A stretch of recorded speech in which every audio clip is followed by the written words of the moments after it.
Let's talk now to Anita Mendiratta, an expert in aviation. Anita, good to see you. Welcome. Well, obviously not just chaos for tens of thousands of passengers, but for UK businesses too that relies so heavily on Heathrow for cargo. Absolutely. And I think it's really important that you're mentioning the cargo side of things, because 95% of the commercial aircraft that come into Heathrow have cargo in the belly of the plane. And we're looking at about 4,000 tons of cargo every single day going through Heathrow, which by implication, if that's fragile cargo, being pharmaceuticals, perishables, agriculture-based products, this puts it at risk if timings are pushed out. But I think what's also very important about this is it once again highlights, firstly, the dependency that the world has on aviation for connection of people, of places, of products, and the importance of the aviation ecosystem. Because exactly as you've been emphasizing in terms of how this is impacting passengers and cargo, what's critical is that, as we know, Heathrow has a curfew. It goes into curfew from late at night into early morning hours. And thankfully, the airport was announced to be closing at 2:45 a.m. this morning. That allowed Heathrow the opportunity to mobilize the entire aviation network to look at how does it then start reallocating where aircraft can land, which aircraft should actually stop from being in departure mode, and those that have departed, how do you then return them back to base? Right, to be able to do that and to be able to provide everyone with a sense of up until midnight tonight, nothing is going to happen, allows for some degree of planning, allows for some degree of preparation of remobilization. But it doesn't take away the frustration and the anger that is understandable for one person times 200,000 times. One day, presumably, isn't going to fix it. The disruption for business, and passengers come to that, is going to roll in, presumably, to many days.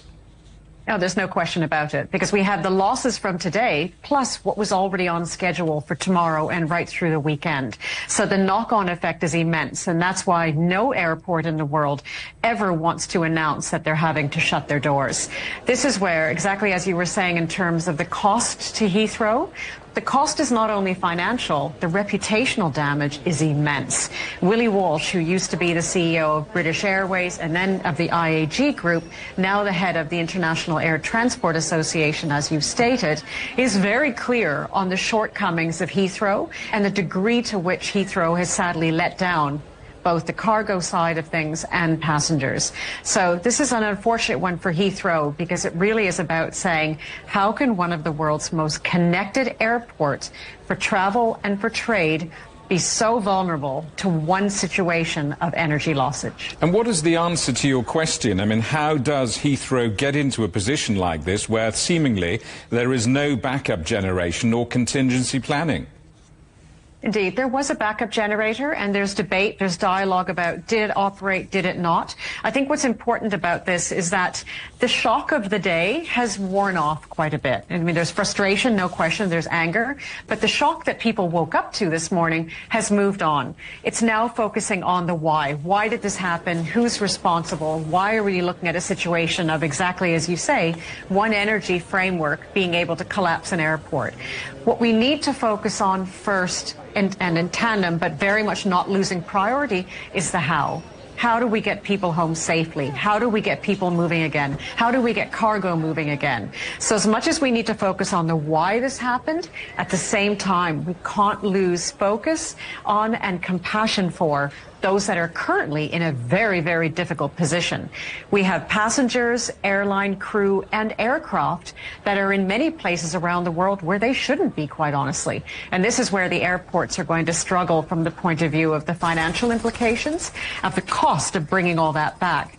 But on top of that, there's duty of care. We have, as you've stated, over 200,000 people who are in a position of being stranded. That duty of care also needs to be mobilized by the airlines, which they are doing, to make sure people are accommodated with the food and drink that they require. Overnight stays if required, and getting people moving again, even if that means by trade and by road. I beg your pardon, train and by road, rather than by aircraft. Anita, good to see you. Thank you so much for joining us. Anita Mendiratta, the expert in aviation.